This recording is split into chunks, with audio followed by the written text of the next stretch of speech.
Hi,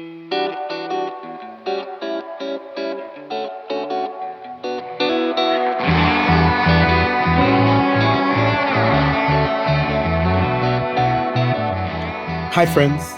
Welcome to Season 2 of Bar of the Conference. I'm your host, Derek Scott III.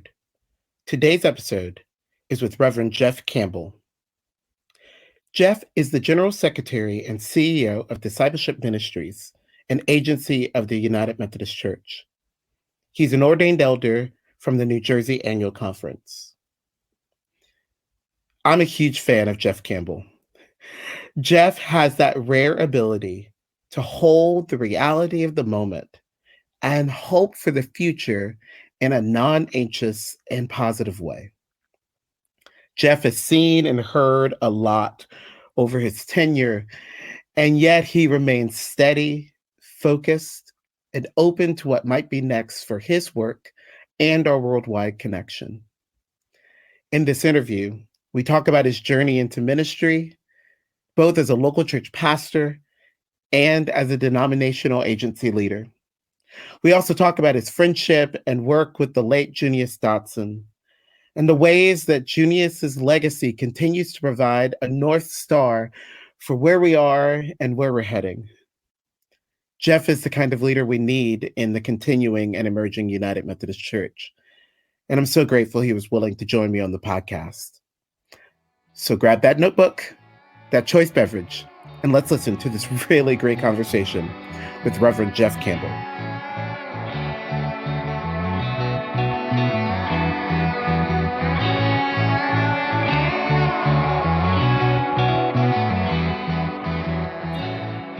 Jeff Campbell, welcome to the podcast, brother. How you doing? I'm well, thank you. Good to be here. Oh, man, I'm super stoked to spend some time with you to hear your story. And so I start my interviews the same way. I just ask my guests how they became United Methodist Christians, how God's prevenient grace acted in such a way to bring them into our church. So I'll start with that with you, Jeff. Take us from the beginning. All right. Well, I actually wasn't raised in the United Methodist Church. I was raised in the Southern Baptist Church in Virginia, and don't hold that against me. But I had actually a lot of positive experiences there. Amazing Sunday school teachers, amazing youth group. But my introduction to the Methodist Church was I went on a mission trip with a local United Methodist Church. It was, I guess it was like Redbird mission kind of piece. And with that, you had to, do worship, come back and tell about the trip and the United Methodist worship service. And I just felt like, okay, there's something different going on here. I kind of grew up with fire and brimstone and a lot of judgment, and I immediately sensed more grace, and that really intrigued me about the United Methodist Church. So that was like a brief planting of a seed there. Went off to college, went to non-denominational churches and just whatever was closest to the college. But it wasn't until I was working for the Limited out in Ohio, kind of climbing the corporate ladder there, and we started attending the New Albany United Methodist Church there in Ohio. And I was helping. I used to be a wedding videographer, so I was helping video the worship services. And I just felt such a joy every Sunday doing this work. And I just clearly had this feeling like God was calling me to essentially work for God full time. And so I happened to be going to a Methodist church at that time. So it was kind of like, okay, well, if I'm going to do ministry of some sort, what am I? Because I was raised Baptist and I'm going to Methodist church. So my wife was raised Methodist. So I went to a Cokesbury store and I found The Christian as Minister, the red book that kind of walks you through all the possibilities.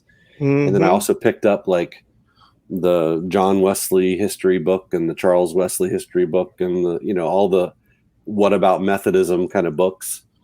And I just remember being on our back deck in the summer, just devouring these books and just like, this is who I am. This theology is it. And the more I read, the more kind of fire I had. And then I had to, figure out what God was calling me to. It ended up being clergy, although I love the Methodist Church. Kind of, there are so many options when you're called. Yeah. So, but that's how I was introduced. I guess I also should say the pastor that married us was United Methodist, and I just loved him. I thought the world of him. So when I was thinking about seminary, I called him, and he said he went to Drew. And I just kind of idolized him. And so I was like, if Drew's good enough for him, it's good enough for me. And helped that they offered a, kind of full scholarship. So from Ohio to New Jersey, we went. And there's many more stories there, but I'll let you ask the questions.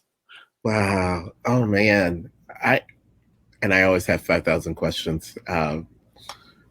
But I'm interested. Like, I also was raised in a Baptist environment, National Baptist, but and I just wonder, like, were there things that you got from that Baptist church that's still helping you in ministry today, like either individuals who mentored you or experiences there? Yeah, I think I remember most the Sunday school teachers, and and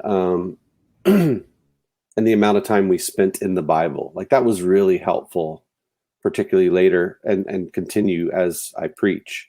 I have this pretty deep, vast knowledge of the Bible that I would not have had, I don't think, if I wasn't raised in the Southern Baptist Church, because that's really their preaching is like verse by verse, so I learned a lot. I had 2 Sunday school teachers that were just so passionate about teaching. One, it felt like every Sunday he went through the Bible from the beginning to the end. And it was like every Sunday, but he was so passionate about it. It was fun to listen to him. And the other just cared about us and just telling, sharing a story and then hearing our stories. And those Sunday school teachers really have always stuck with me. So yeah, I guess that would be it. So you were working for the Limited. Was that a space that, obviously it's not like a church? It's not an organization focused on church people. But were there like these sparks of calling in you, even in that space, that like, no, I'm not going to preach at the board meeting or whatever, but like it's in you. Did you sense the call even back then, or was that something that sort of took place later on? I think, when you look back on your life, you realize there were lots of moments where you had calls. So from summer camp, in the Baptist summer camp, I definitely enjoyed that, and I experienced a call there.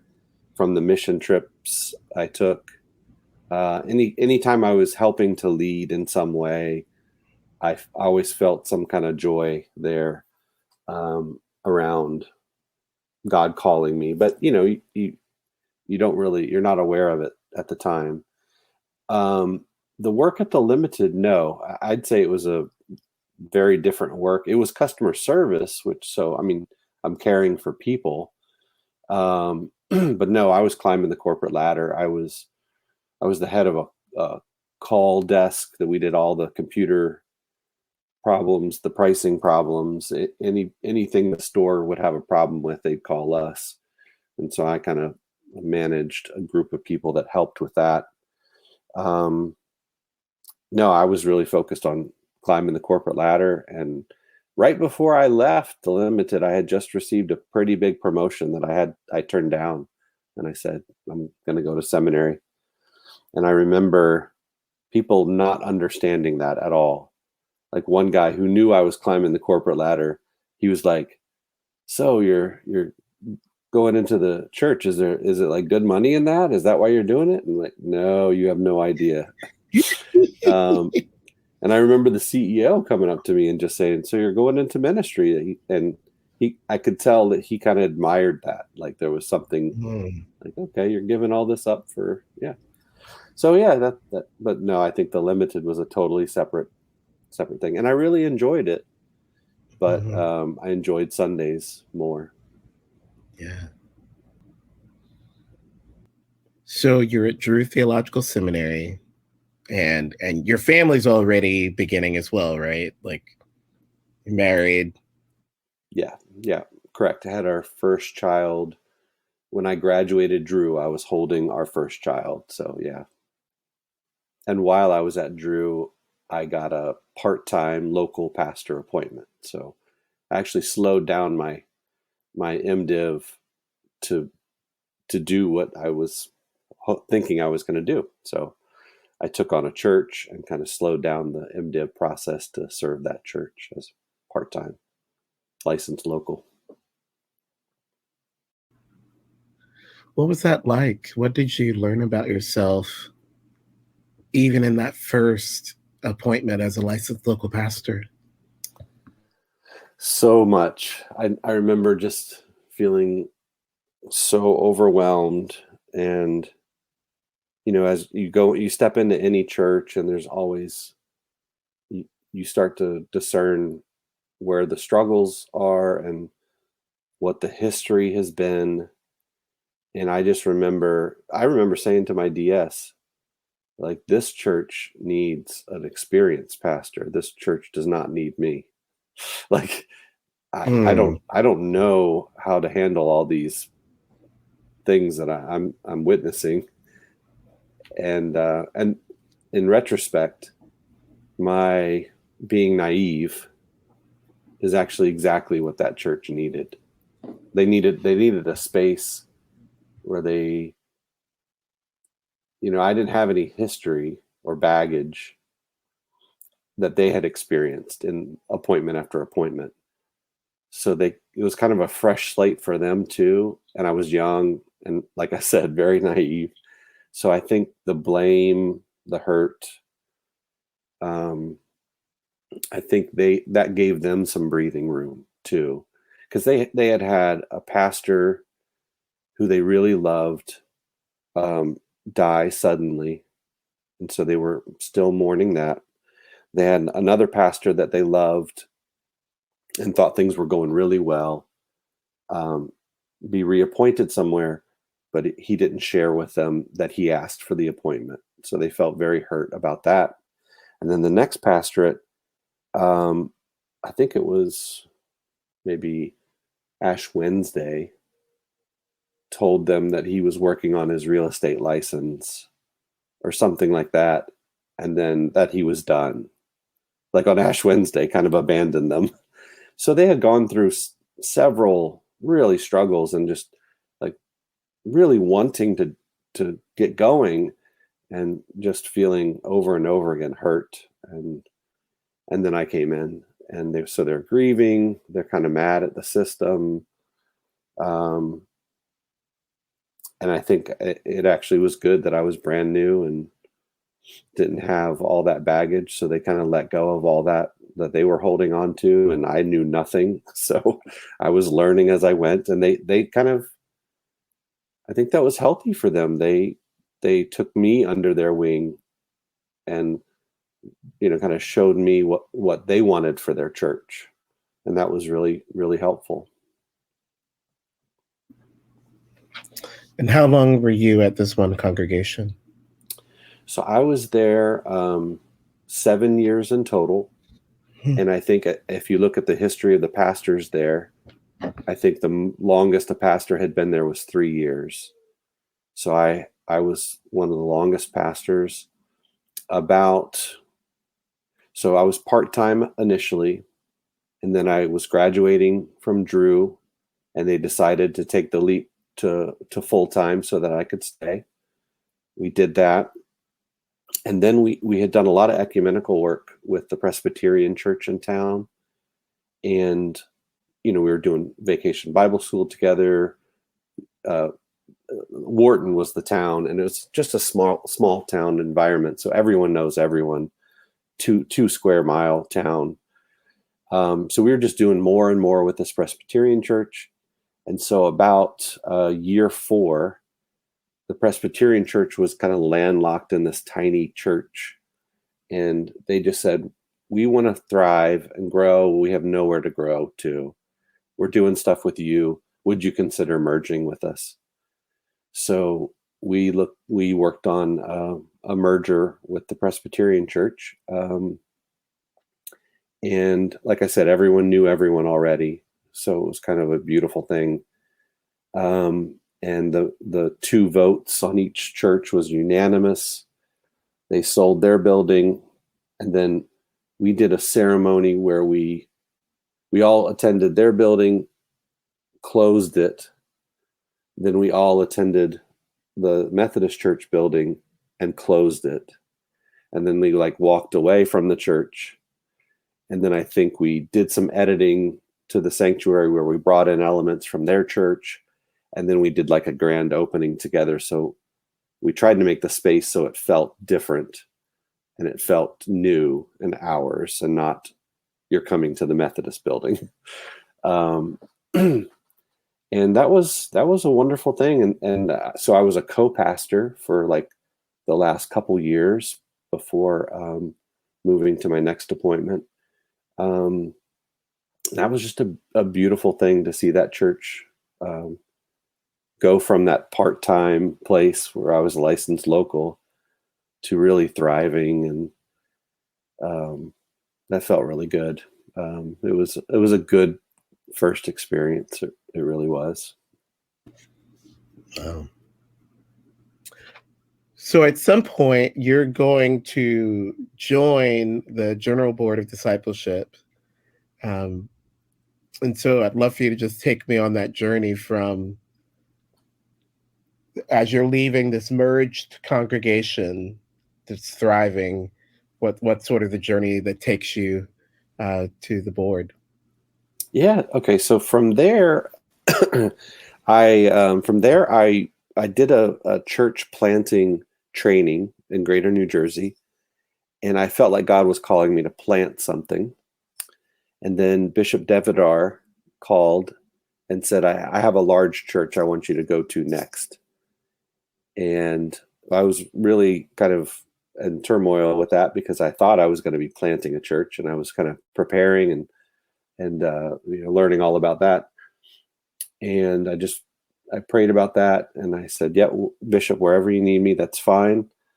And so I went to this next appointment, but in my mind, I was planning on using all the planting stuff at this next appointment.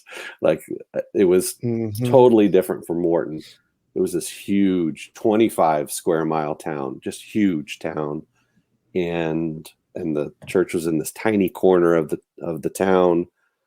So I had already kind of thought, I want to use this planting stuff to help this church turn around. And that's what we did. It was a very older, you think about your typical United Methodist Church. It was older, it was traditional, and it was struggling. And so I went in and first, did a lot of listening to where they felt like God was calling them. And it was actually very similar to what a lot of churches say. We want younger people. We want more diverse people. We want, a thriving worship service again. And in that discernment, I think we discerned first that we wanted to make the service more blended as far as the worship style to hopefully reach the next generations that wanted something a little more upbeat, a little less traditional. So creating a praise band at the time was kind of our first thing. So that was that next appointment, and I was there for 4 years. And so we were in year 4 of a turnaround, I'd say. Mm-hmm. And that's when I felt kind of the second call of, okay, you're helping churches. I felt like God saying, I want you to help more churches, but I didn't know what that meant, or how do you serve to help more people. And I forgot how I got to the Board of Discipleship website, but I did. And they had a posting for, it was executive director for conference relationships. And so I read that posting, and I interviewed for it. They flew me down to Nashville, and during the interview, I remember feeling very similar to when I first had my calling. Like I had this kind of welling up, like inspiring feeling. And I remember calling my wife after that interview, and I'm saying, this feels right. Like this feels like what God's calling me to next. And at that point, we had 3 kids now in New Jersey. And so the big question was, how do you break that to your kids? And I remember doing it by saying, 2 girls and a boy, and the 2 girls at the time were into Taylor Swift. And I was just like, Taylor Swift lives in Nashville where we're moving. So, and actually Taylor Swift literally lived in the building right behind the discipleship building, in like the top floor at the time. Of course, we moved there, and Taylor moved to New York. But anyway, but I remember creating a PowerPoint and like pitching it to my kids, because I felt really bad about moving them. But that's how I got to Discipleship Ministries. And that was 10 years ago. It was August 2013 when we moved. And I started out, my role was essentially visit all the annual conferences in the US, map out how they do discipleship. Is it a board of discipleship? Is it a conference staff person? Or how many conference staff people? How do they do it? Figure it out, get all the contacts. And so that's how I got to the board of discipleship, and that's how I started.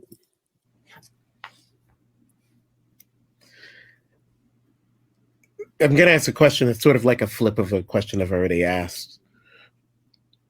Were there things that you learned at the Limited that actually assisted the work that you did in these appointments leading up to going to work at? Yeah, absolutely. Yeah. So I was essentially in communications at the Limited. And I mean, I had to do a budget. I had people I had to oversee. I had to do, regular annual reviews, all the business stuff. One thing that made me a better pastor, because I came into SBRC, Committee on Lay Leadership, with a different kind of viewpoint. I also approached my administration work differently. Like, as a pastor, some pastors are good with that and some aren't. Me being from the business world, I'm good at that stuff. Like, that's what you do in the business world. And I think we miss that sometimes in the church world. So getting your reports in on time, paying attention to who's coming and when, writing down names, getting to know people, all that helped me as a pastor. And then at the Limited, I was, essentially communications for 500 stores. So fast forward to discipleship. Now I'm the conference relation person for 50 some, and I think it was like 56 or 57 back then, annual conferences, and all the people in all of those places that I'm trying to connect with in a deep and meaningful way.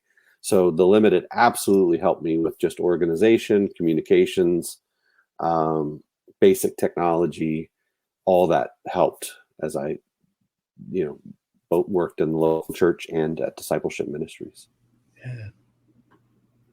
So when I met you back in 2018, um, I think you were still in strategic programming, but Junuis Dotson Yeah. was the CEO of Discipleship Ministries.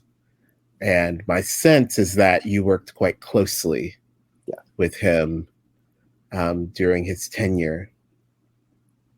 And we all miss Junius and continue to mourn his passing. And so I'm just curious what it was like to work with Junius, what you remember, um, and even what you miss of working with Junius.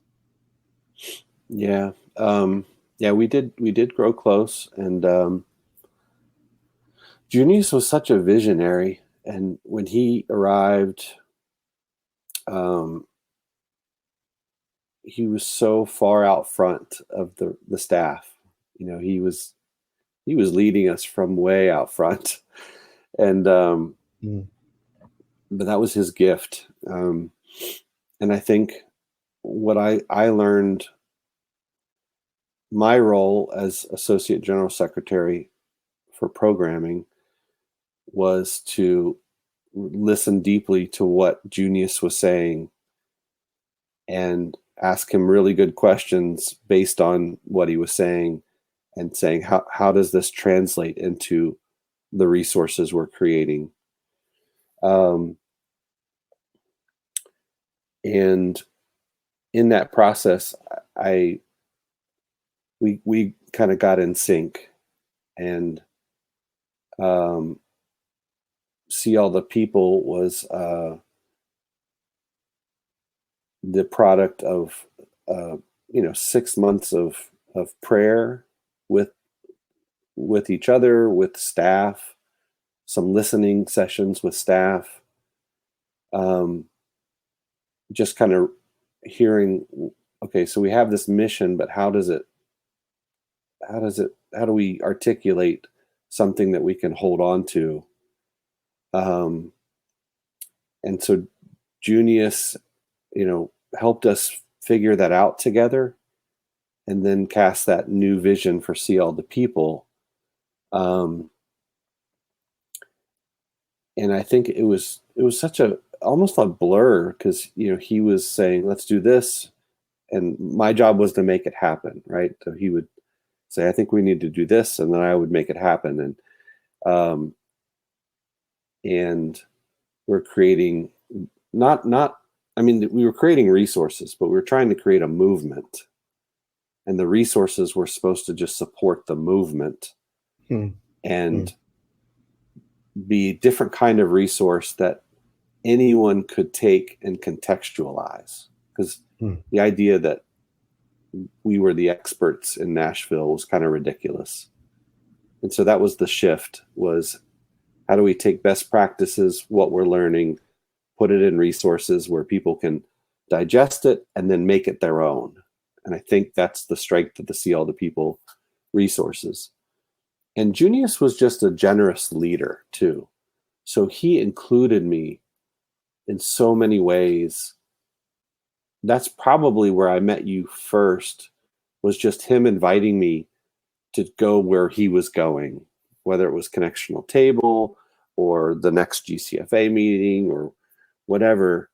I remember him inviting me with him, and then kind of the next time he would just say, can you go instead of me, or on my behalf?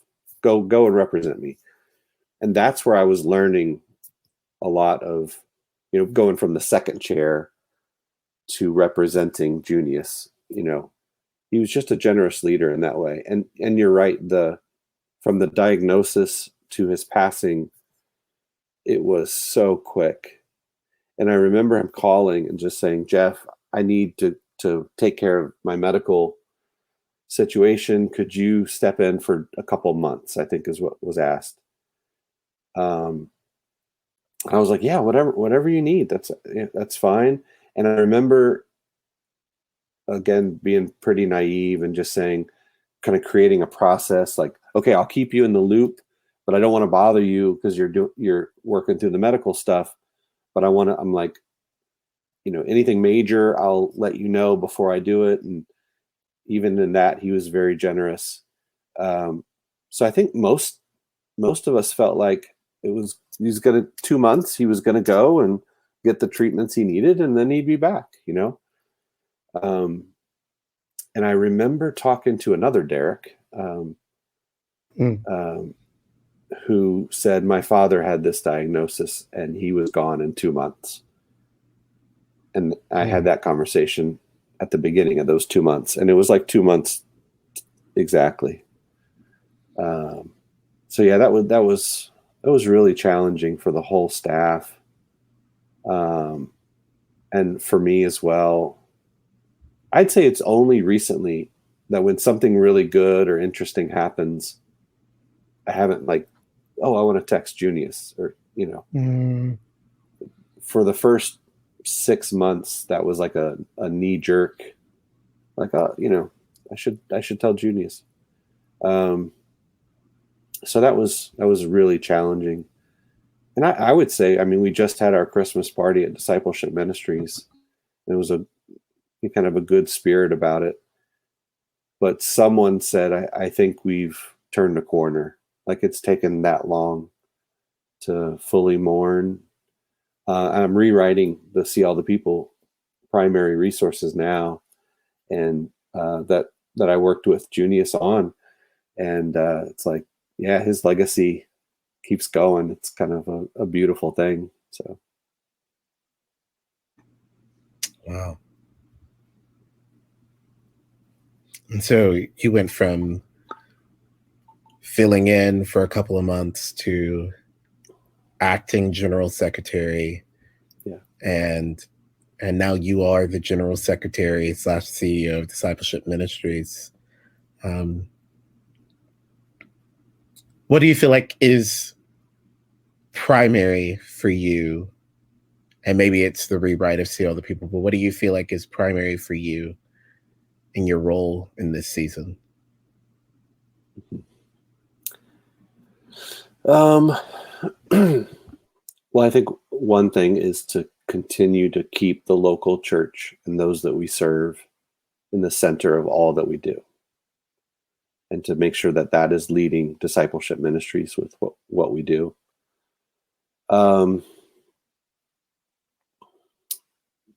My role, I think I'm rewriting the See All the People pieces.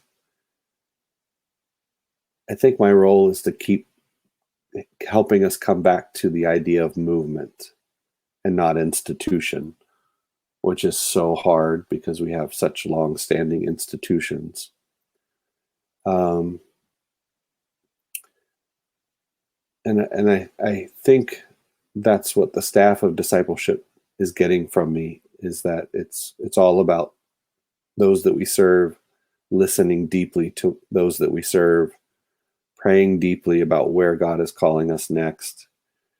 And I think we've created some really healthy systems at Discipleship Ministries, and continue to hire healthy leaders that move us in that direction. And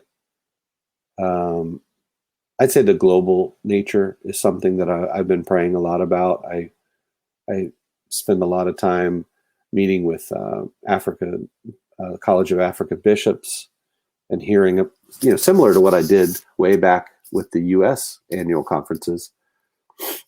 I just spent a deep dive with all of the African bishops and hearing how they do discipleship. And so I think part of my vision is helping us be better for the global church. And do it in a healthy, non-colonial kind of way.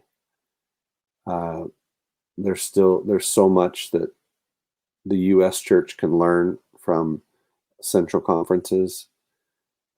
that I hope we can be a part of, sharing those stories and those models of discipleship. So I feel like, keeping us moving toward a global discipleship ministries, but in a way that I don't know, helps to support what's already happening in central conferences, create systems that help them grow to what the next thing God's calling them to, and probably post regionalization, some form of discipleship ministries that is, embedded in the local and run by the local leaders, something we can create but hand over in a healthy way. So that's kind of the vision. I'm sorry, I'm kind of rambling, but that's where I feel God calling. I think that it's in the beginning stages. That's why I'm rambling, because it's like what I'm hearing bits and pieces of God calling me to support. So I don't know if I answered your question on that one or not. Oh no, you totally did. And I it's interesting. I can actually see as you were beginning to like even pause to answer the question, I could see like, okay, let me turn that wheel to actually like articulate something here, which is for my part really cool that you, as the general secretary, you're literally trying to articulate something we've not seen yet from Discipleship Ministries. And that's awesome. That's awesome. Let's take a quick break.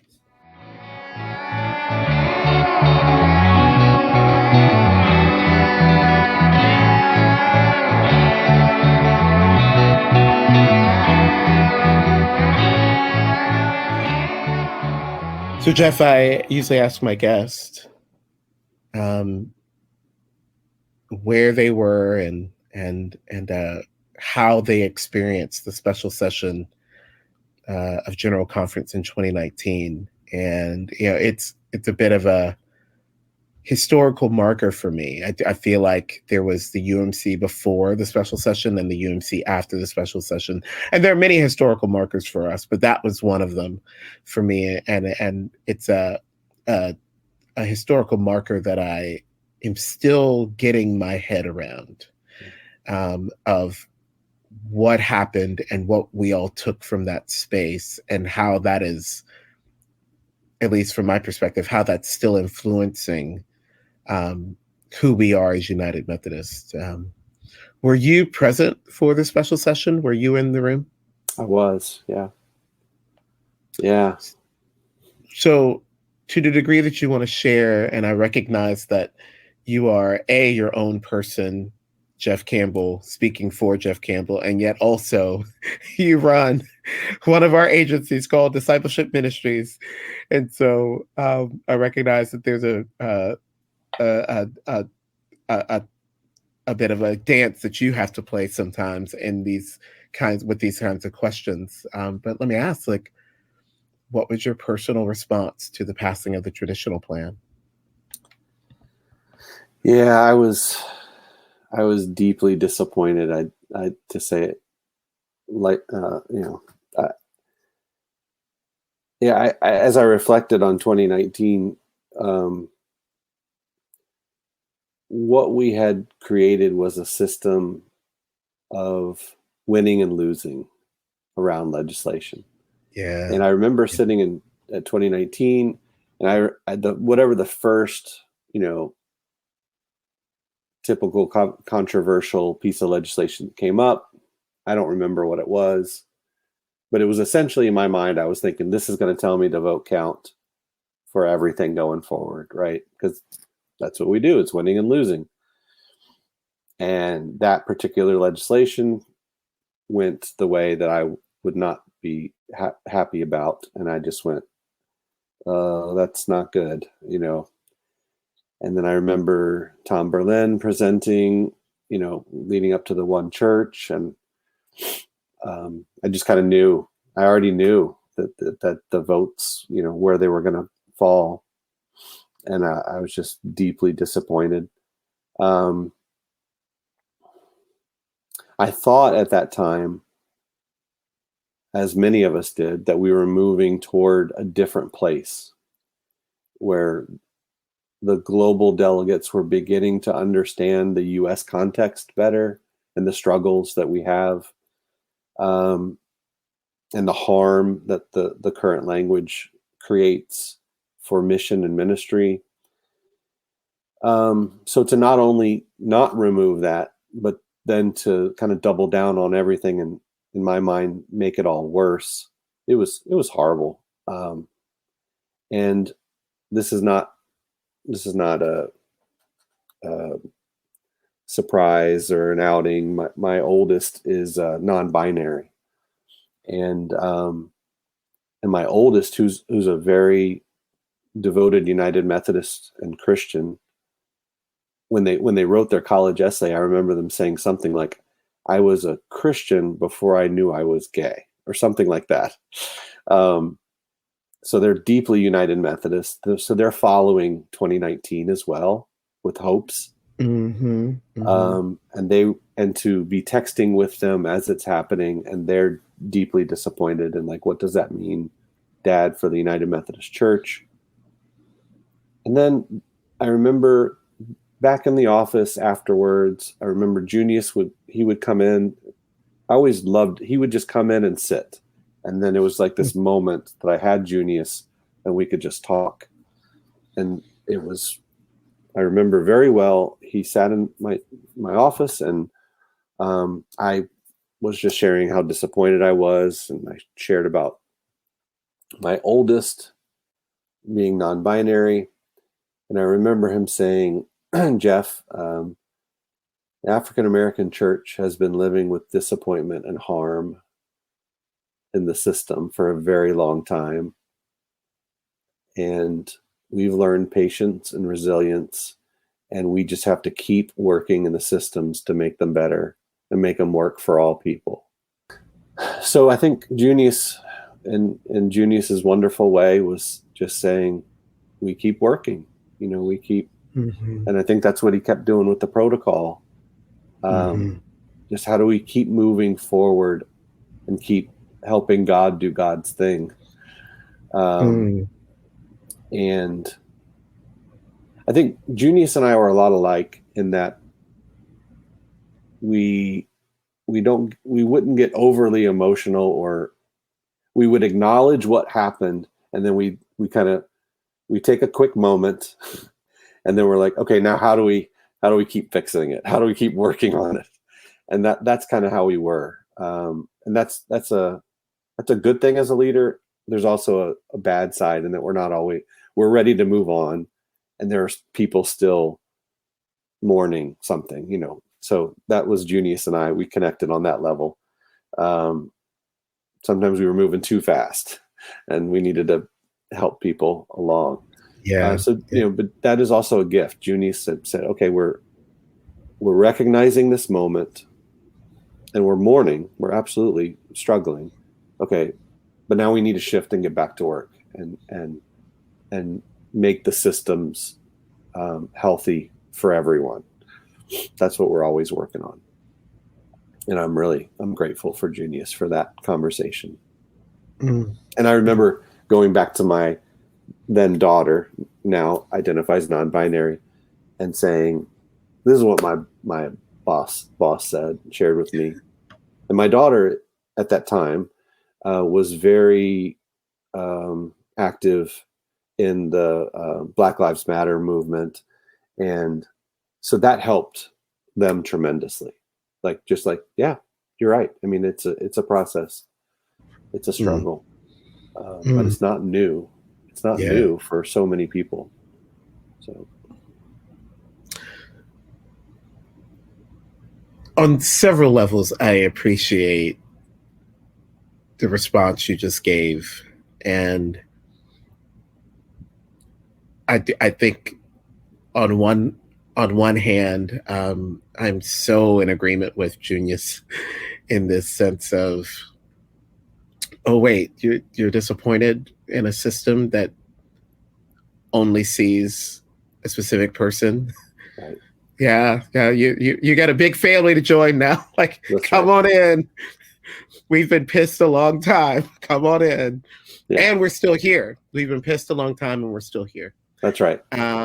And so I really appreciate that. And I appreciate him being willing to say that to you. Me and too. to not be distracted by the feelings of that moment. Because that part's quite easy to and reasonable. But sometimes those are the kinds of words that we often need to hear in these, big earthquake moments of transition. But the other thing I appreciate about your response, Jeff, is that and this will make sense when I ask my next question, your response to the traditional plan passing was personal. You have a child who is directly impacted, whose life in the United Methodist Church is impacted because the traditional plan passed. And I wonder, even, in my role as a lay leader in Florida and serving in multiple spaces, I sometimes struggle to acknowledge the personal impact of many of the things that happen in our church, mostly because I'm an Enneagram 5 who doesn't like big emotions, and so I just don't want to bring it up. But also I struggle because I do wonder, like, will it overtake me, that this isn't just about the system, this isn't just about the book of discipline, this is about me. This is about people that I love. Right. Yeah, so it wasn't just my oldest, though. I went into 2019. I mean, every place I've served, there's been ongoing pain. I almost didn't become United Methodist on this. And at the time at Drew, when I was kind of discerning, like, my good friend Mark Miller, who was constantly working, mm-hmm. I looked at Mark and I was like, if Mark can be United Methodist and work in the system and to fix things, then I can too. And then, one of the first church again, one of the most painful things that happened in that church, I had my leader of my ad council. I had just gotten there and they had this meeting with me and I didn't know what it was about. And they just said, just so you know, I'm gay. And if you want me to resign from council, I will. Like, they didn't know me at that point. And I just remember, like, being really taken aback by that. Like, I'm so sorry you felt like you needed to come to me and offer to resign. Like, what a horrible system, right?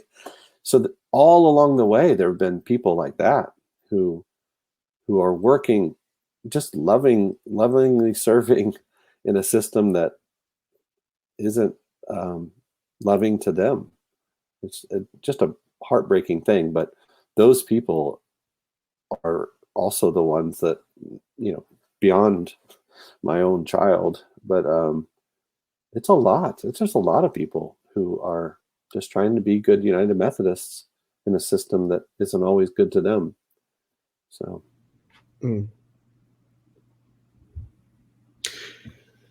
So what's been the impact of these last few years on Discipleship Ministries? Passing of the traditional plan, the immediate response from annual conferences in the U.S., not rejecting the traditional plan.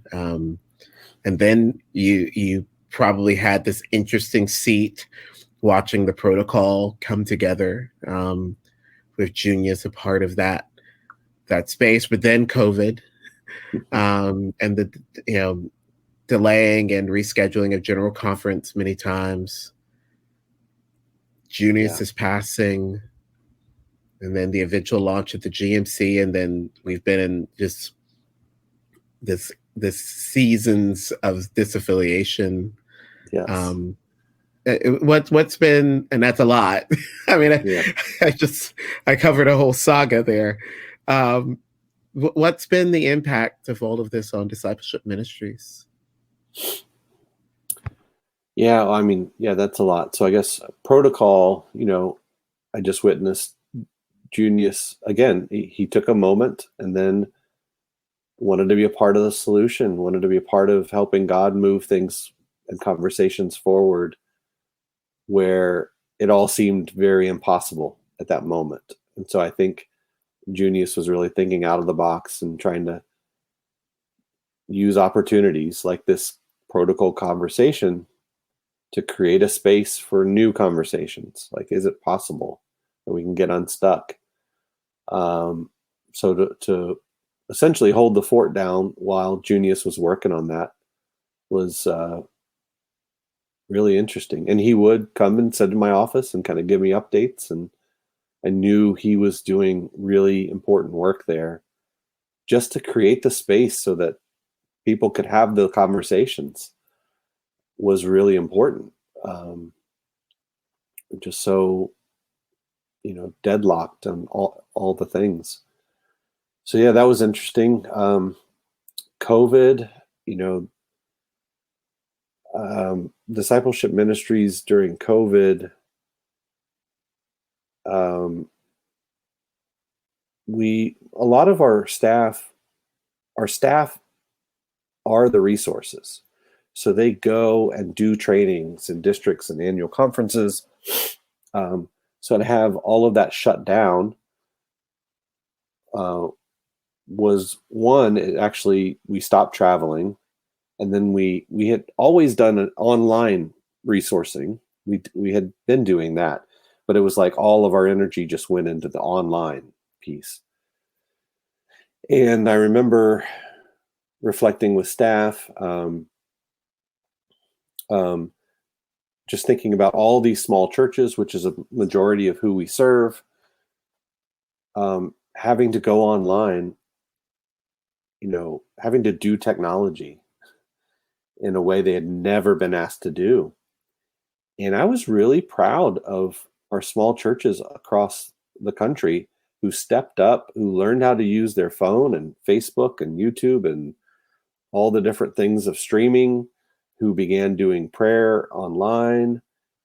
I mean, I'm really proud of the older folks in our congregations who did not want to do technology, but because of ministry, learned it and started doing it. It was kind of the jumpstart we needed. And I hope we don't go back. I hope we keep doing those things because they started reaching people that they never reached before. It was kind of a beautiful opportunity. But I think the really dark side of COVID was that whole, that our health became politics. And I heard a lot of stories around churches where whether or not to say you have to wear a mask or not became not a health issue anymore, but a political issue. And I could not imagine being in the local church with COVID and with the politics going on in that moment. Really challenging, I think. What else did you mention? We also had George Floyd's murder in the midst of that. And I remember pulling the staff together there just to reflect on that. I mean, that was like traumatic. I mean, and how do we resource that? How do we help churches with that, to process that? So that was a big piece right after COVID or still during COVID. And I think that began to shift our strategic priority toward explicitly anti-racist discipleship. Like, it's not enough to have one resource. The staff conversation was, how does this become part of all that we do? And how do we start to lift up? No. What it means to be disciple is to be explicitly anti-racist and to help our people live into that. So that was a big thing that happened right after. Then the launch of the Global Methodist Church. My reflection on that is that this has become a clarification of what it means to be connectional. Who believes in the connection? Who doesn't? Being part of a connection is ensuring that the connection is strong and it's working at all levels of the church and it's working for everybody. I think prior to the launch of the Global Methodist Church, probably for decades, we had not been doing that connectional work very well. I think it was steadily eroding what connection was. And so I think we had lots of churches becoming congregational or independent and, saying, what does the connection do for us, right? I think all that was happening. And so the launch of the Global Methodist Church, I think it just revealed who was connectional and who wasn't. I mean, yes, it was also the LGBTQ issue. I think that was actually used by a lot of churches to just say, we just don't want to be a part of. We just don't want to be connectional. Yeah. That's been my reflection. And that's kind of, I think, where we need to spend our energy next is, what does it mean to be connectional? Yeah. There's so much that it enables missionally that we can't do without it. So we either have to say we believe in it or we don't. But I hope the result is the 75, 80% of us left behind, the United Methodists. I hope we say, we strongly believe in connection, and this is who we are, and we believe in it, and we're going to renew it again.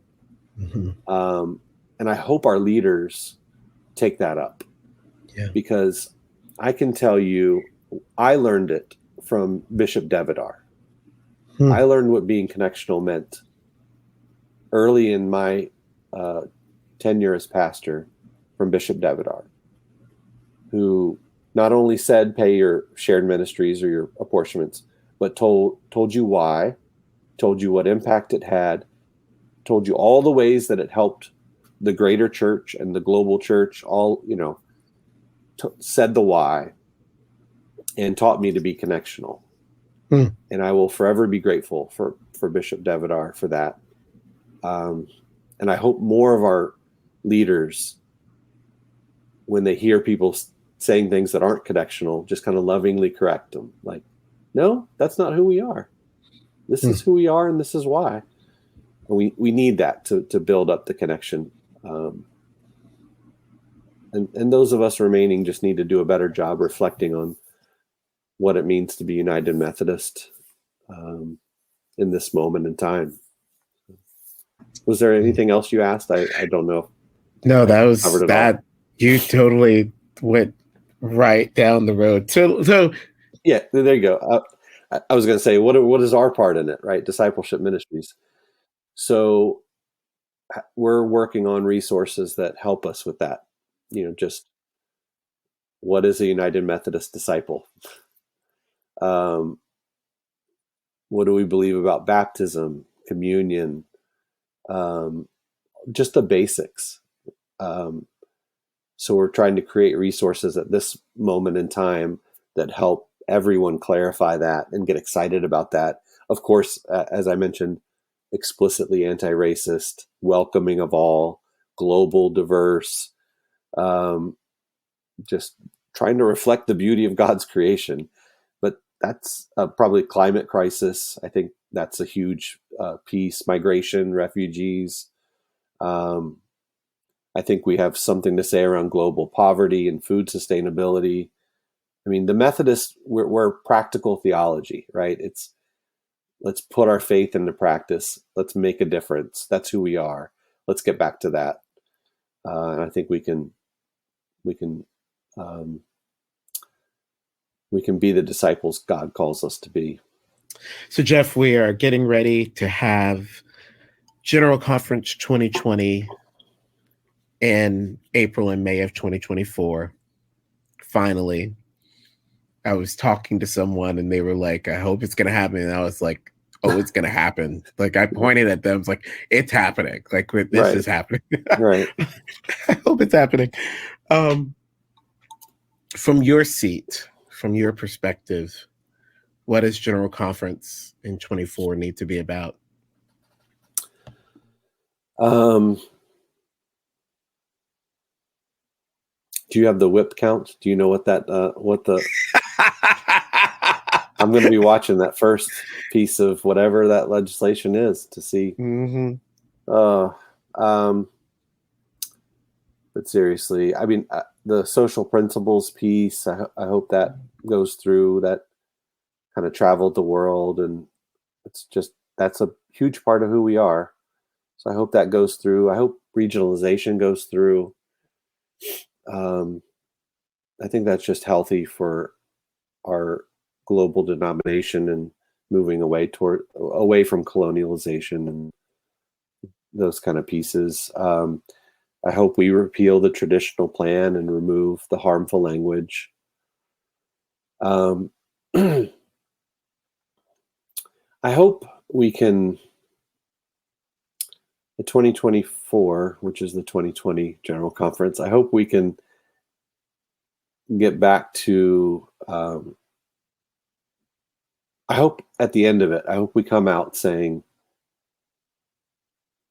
we have a new way of disagreeing with one another. Or when we disagree, I hope there's a healthy process at the end of that. Because there's always going to be disagreements. But I want the United Methodist Church to model, how do we do that in a healthy way, in a loving way? Like, I think the world needs that right now, not just in the US. So as we come together at this General Conference, I hope we can, deeply and lovingly disagree at times, but then lovingly come together about the things that we all feel passionately about making a difference. That whole list that I think we're called to as disciples. I hope at the end of it, we can really feel like we're creating a new way, a new system of coming together and disagreeing and agreeing, and how United Methodists do that. That would be good. Mm-hmm.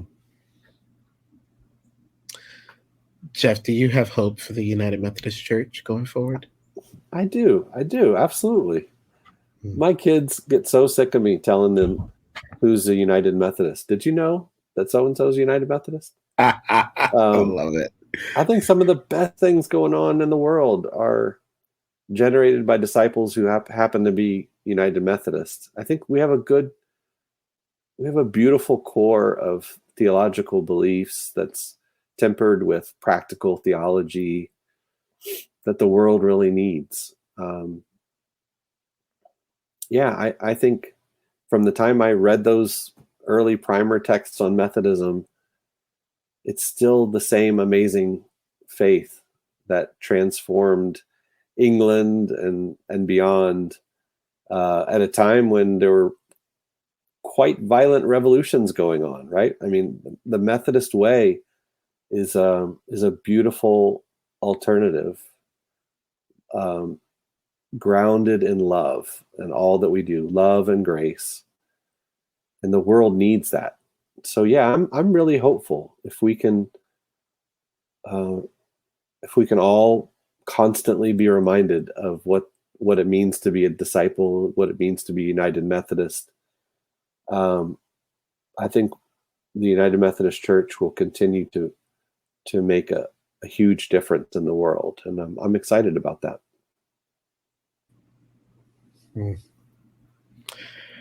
Jeff Campbell, I just really appreciate many things about you, but I appreciate your ability to hold the reality that we're in with this sense of hope in the future.